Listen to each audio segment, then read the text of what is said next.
By the way, I love your work. Henry Ford once said, whether you think you can or you think you can't, you are right.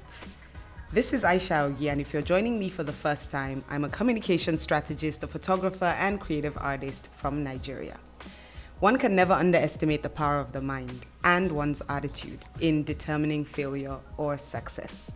I have here with me my namesake, Aisha Shuaibu. She's a multifaceted Nigerian who is an experienced serial entrepreneur with a gift for developing ideas and growing them strategically to provide value and impact industries. Aisha is deep-rooted in youth and women empowerment and encourages the participation of women in national issues. She strongly believes that inclusion is necessary in the creation of an innovative and forward-thinking society. I have loved her work for many years, but I find her new endeavor in the sports industry interesting. She recently established a new sports company, and she's here to tell us all about it. Hello, Aisha. Welcome to the show. I'm excited. Hello. Thank you so much for having me. I'm excited too. Yeah. So, Aisha, I've known you over the years to dabble in different things. I know you've had 2-3 restaurants in Abuja. I have had one that I owned myself, and I have managed one other one. So in total, I would say maybe 2. 2 Yeah. in total. Yeah. And what do you think about the other businesses that you've tried over the years? Well, at the time, these were opportunities that presented themselves. So it wasn't necessarily something I would say I wanted to do out of passion. It was more of... Was it the money? No, it definitely wasn't the money. I guess it was just a time where people saw value in what we were able to do with the business that I had started and thought that we could contribute to some of their ideas. But I learned very quickly that it wasn't really for me. Food wasn't necessarily a passion. I enjoy growing ideas, creating ideas, growing something out of nothing more than I do a particular industry. Yeah, so I would say, based on what I know you also have like a brand development company. Yeah. But like I said, what brought you here for me is the sports industry. I recently attended your Dembe event, which is like a traditional boxing kind of event. It was quite scary and intense, but like really beautiful to see the culture, So how did that come about? Yeah. First of all, tell us about the company, Okay. And then why Dembe?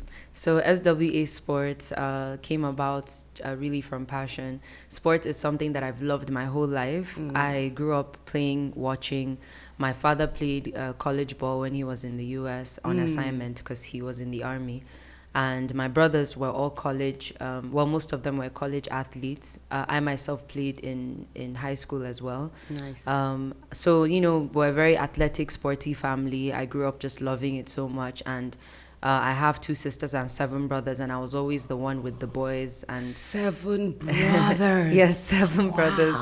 Always the one outside on the courts, In fact, in school, I got, Nigerian schools, I got in trouble so much because none of the girls wanted to play sports. I always wanted to play basketball. There was no female team, so I always got in trouble for playing with the boys. Wow. So, sports has always been in my blood. I've loved it for a long time, basketball in particular.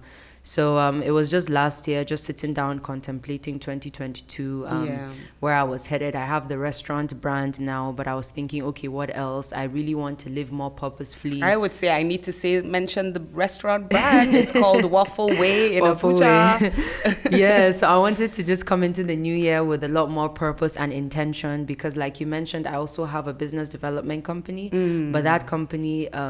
I did a lot of consultancy work, and that wasn't something I think I enjoyed very much. Yeah. Because it just kind of pulled me all over the place, and I found myself getting dragged into business ideas that had nothing to do with what I even knew. Okay. So I really wanted to focus more on something that I just genuinely loved and was interested in. So that's how SWA Sports came about. It was just a conversation. I got inspired. I attended a friend's event. I saw the growth from where he started to where he was, and I was like, wow, like I can only imagine what it's like doing something you love for so long, and being very good at it, and everyone witnessing the progress. So I just went home and I said to my brother, listen, like, let's just do the sports thing. Like, I have SWA Global, let's just do SWA Gosh, Sports. I have so many questions. Like, okay, so let's start with, what is SWA? So SWA really just stands for Superwoman Aisha. Woohoo! That's it. I love that. That's it. So where did that, like, you know, this is exciting. Superwoman. That's it. Like, Superwoman came from... That is even your handle. That's my handle online. On social Superwoman media. came from just an aspiration to literally just... I've always juggled more than one thing. I've always been interested in more than one thing. And I'm someone that I've been a free spirit my whole life, and I don't want to be limited by anything, whether it's like my gender or my culture or where I'm from, whatever it is. I just feel like you should be able to live out everything you've always wanted to do in life. So calling myself Superwoman was more of an aspiration, as opposed to saying, look at me, I'm a superwoman. So I just always wanted to make sure that I wasn't only doing this many things, all the things I wanted to do, but I was doing them properly. So SWA is like an affirmation. It's like an affirmation. It's like a target. It's like a goal.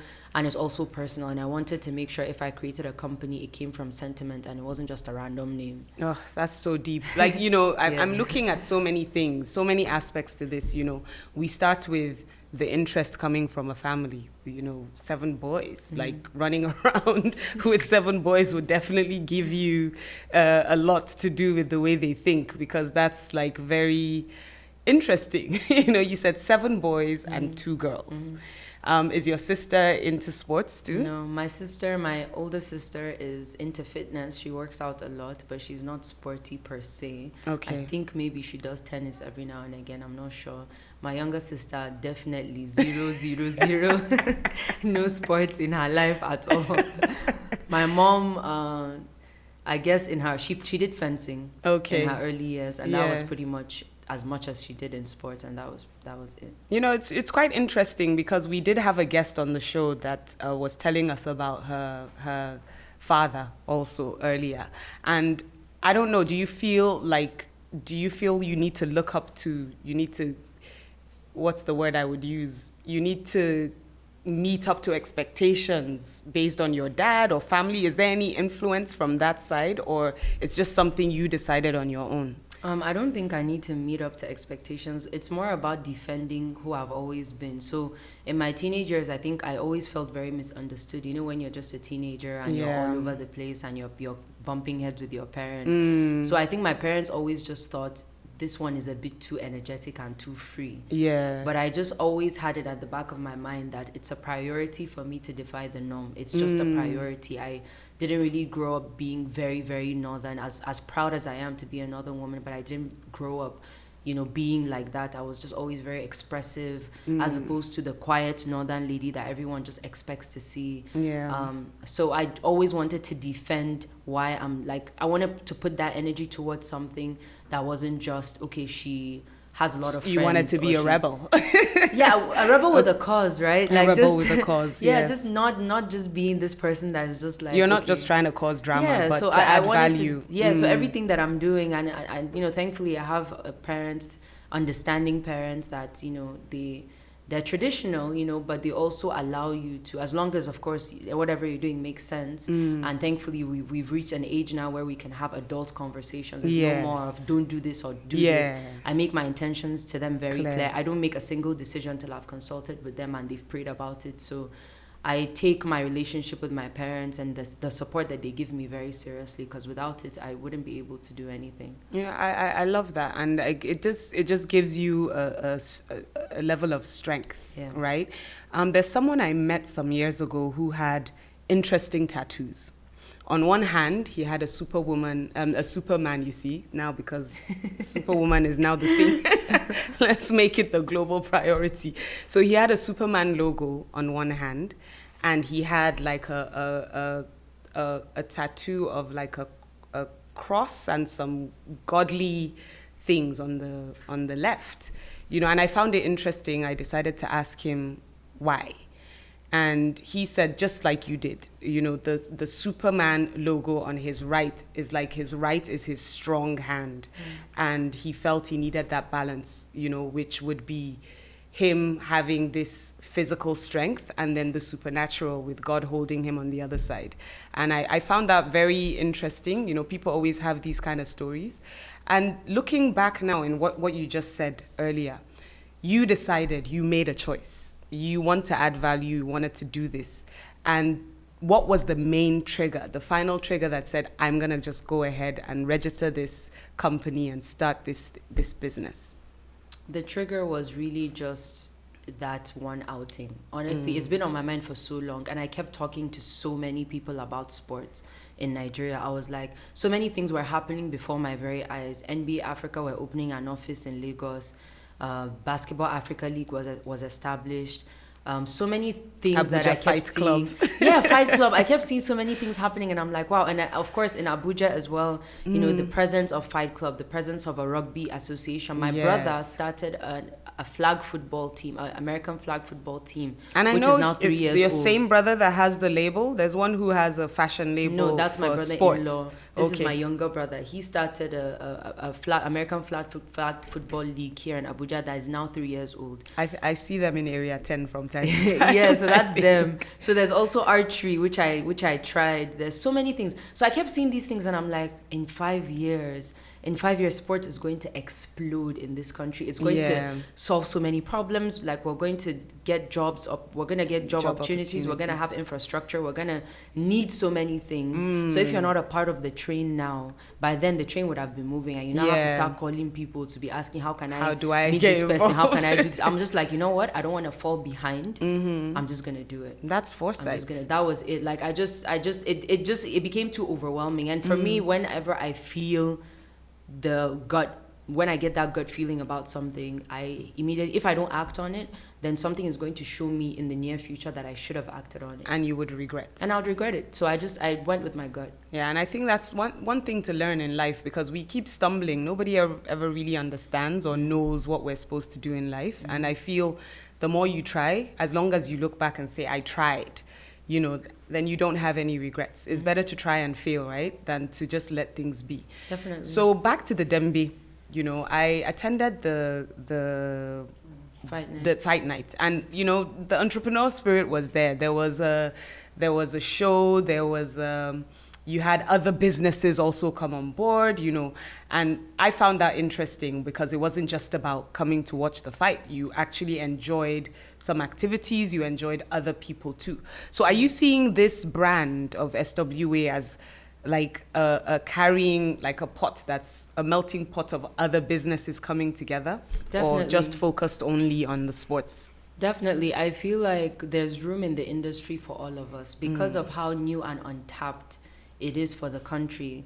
There's room for everybody, and you're not really stepping on anyone's toes. So us, for example, SWA Sports is going to be promoting sports leagues and athletes through live events and media, and this is how we're starting out. Nice. But it doesn't limit us in the future, so we can still branch out into being an agency, into merchandising, and so many other things. So when you look at the businesses that are or let me say the needs in all of these, on all of these levels, live events require media, require vendors, require you know, so many things, venues, whatever. So you're engaging everybody. There's venues that are just sitting there collecting a whole dust, ecosystem, you know. And then there's also enthusiasts and let's say media people, photographers, videographers that have been looking for unique content. And even with the media, like newspapers, television, radio, podcasts, everybody needs new, fresh content. So somebody needs to be doing it so that it services all of these other. So it's a whole. You're looking at the entire value chain. Exactly, it's a whole ecosystem, and that is the future. You know, you look at all the companies. If you look at Google, for example, or Facebook, I'm not advertising for them, but you know, they should pay me to do that. Though. But you know, if you look at them and you see the kind of businesses that they've branched into and the ideas and, you know, the kind of people that they're trying to, when I look at like an advert, for example, for a job at Meta, it's no more Facebook, right? They don't focus on what you learned in school. Like the breakdown is always like based on skills and experiences and things like that. And I think seeing and hearing what you've just said is like the future, right? Younger people now are looking for reasons to just feel alive. And being able to do sports, for those of us that, go out and are into physical activity, I do boxing, I do kickboxing, which you still have not come for. Even though we spoke about it, I think you were the first to even tell me about a kickboxing club, so right? And you see all these things, and it's so nice to see someone like you looking at the big picture, right? We have younger people in Nigeria that think they can't. So we're back to the quote that I said in the beginning by Henry Ford. What makes you think you can, Aisha? I feel like I can, and if I couldn't, I feel like at some point God would have slowed me down, but honestly, I just don't limit myself. Like I'm my biggest fan, and I'm also my biggest critic. And I give myself a very hard time mentally. I literally the battle is really in your head, because whatever you tell yourself is what's going to happen. And I personally see the end before I know the journey. So whenever I see the end, I know it's going to happen, because I just have a very, very clear vision of like the arrival. Yeah. So even that fight night that you came to, at the day of the event, I was already over fight night and into the next. Because once I've like, seeing how something's gonna pan out, I just move on and I leave it behind. So there's almost no time to even celebrate little wins, which is a problem. I try to do that sometimes, but that's the point of a team as well. So the team can kind of just like snap you and be like, hey, okay, we've done this, well done, okay, let's move on, But my head is already in, okay, we're doing something in May now. How can we now do the thing in May and then after that? So it's just, for me, it's just like I see it, once I see it, it's done, and I just keep going. So how about like mental health? I feel if you keep going without stopping to just, take in the moment, wouldn't that be a problem in the future? So last year, 2021, was a big year for mental health development for me, because I had a mental crash. So in the first quarter of last year, I had like a mental breakdown that I didn't know was a mental breakdown. It showed in like my face, like half of my face was like, started to like act funny, break out, some weird stuff. I documented it, and I had to get help, because I was like, I don't know what's happening. I've tested, and like everything seems normal in my body. Yeah, you've done all the physical tests. It was like all in your head. Yeah, so I saw a professional, and she diagnosed me as having had a mental breakdown, and I was on the verge. I wasn't depressed, but I was like on the verge of being clinically depressed. Okay.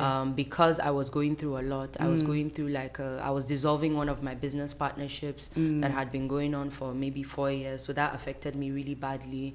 I was fatigued. I was just dealing with a lot mentally. I was being dragged left, right, and center regarding different things, and I was just like, okay, I'm tired. So I dedicated most of last year to just like seeing a professional, taking some time. I took a 1-month break and traveled just to get away before I turned 30. And I came back to Abuja. Yeah, that was last year. So I came back to Nigeria with fire, and I was like, okay, I need to get back on the horse, and I need to see what I'm doing.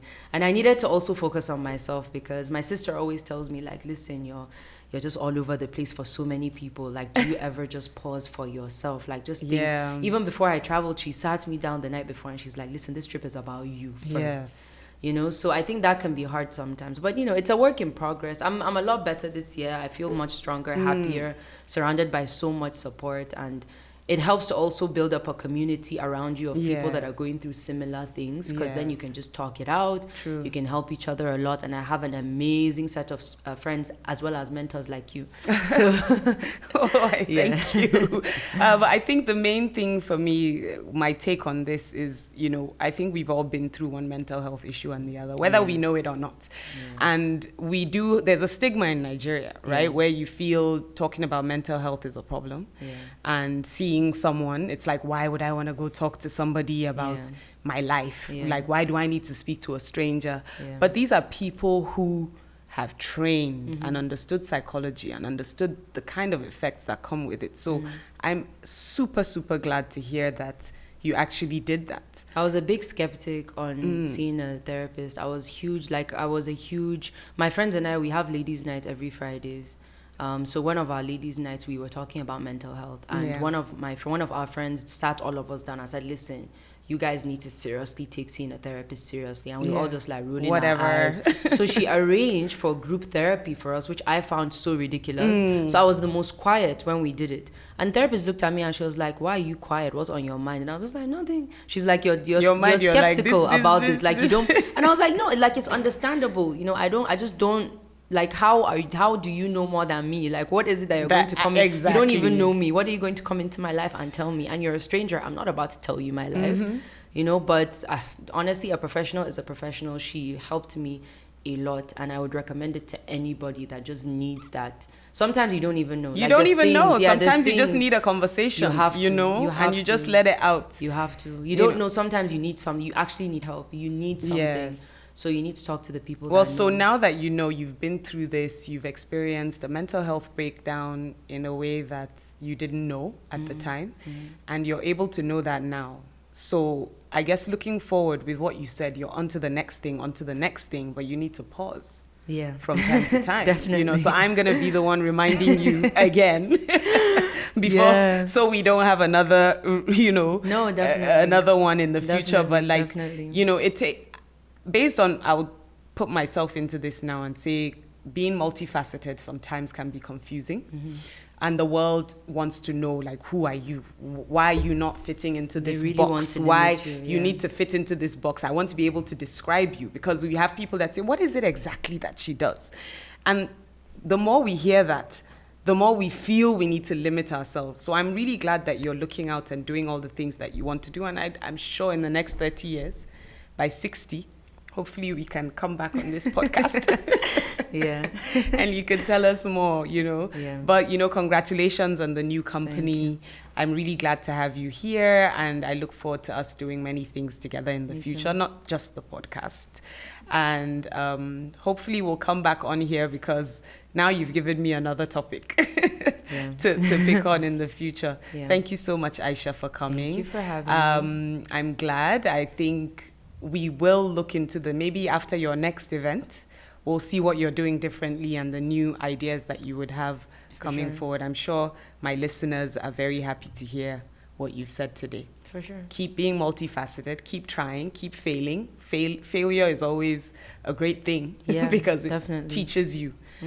So thank you for coming, Aisha. Thank you for I look having forward to seeing you again. Likewise. Thanks. Meanwhile, I have chicken coming from Waffle Way with red velvet waffles And pancakes. and red velvet And all pancakes. the syrups and the toppings and all that good stuff. So we're gonna go eat. And by the way, I love your work. Thank you. Bye.